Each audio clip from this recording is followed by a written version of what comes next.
यहाँ है आज की इन टच मिनिस्ट्रीज की भक्ति। आज के शास्त्र पठन का स्रोत है योनाह अध्याय 4 पद 9 से 11। परंतु परमेश्वर ने योनाह से कहा, क्या इस पौधे के बारे में तुम्हारा गुस्सा होना उचित है?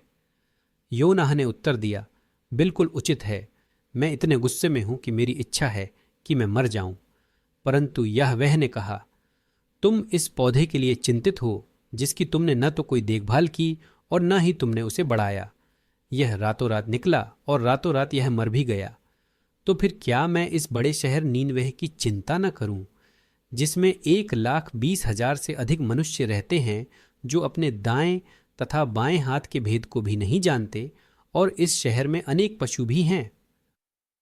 आप सोचेंगे कि जानलेवा आंधी और मछली के पेट में कुछ दिन बिताना किसी व्यक्ति को समझदार बना देगा। फिर भी योनाह के साथ ऐसा नहीं हुआ। उसकी कहानी के अंतिम अनुच्छेद एक ऐसे नबी को प्रकट करते हैं जिसने तकनीकी रूप से परमेश्वर की आज्ञा मानी, पर अपने हृदय को भागता ही रहने दिया। योनाह ने प्रभु से भागने की भारी कीमत चुकाई। परमेश्वर के निर्देशों को अनदेखा करने की कोशिश में उसने कई शारीरिक, सामाजिक और भावनात्मक परिणाम सहे।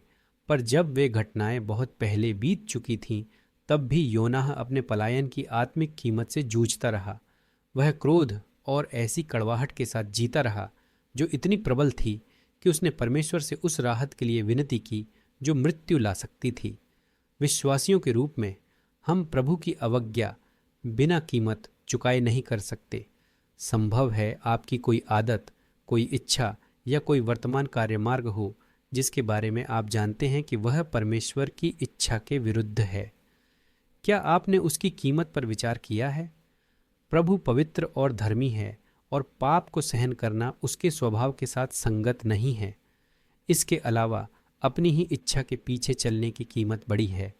पर यदि हम प्रभु की आज्ञा माने तो वह हमें आशीष देगा।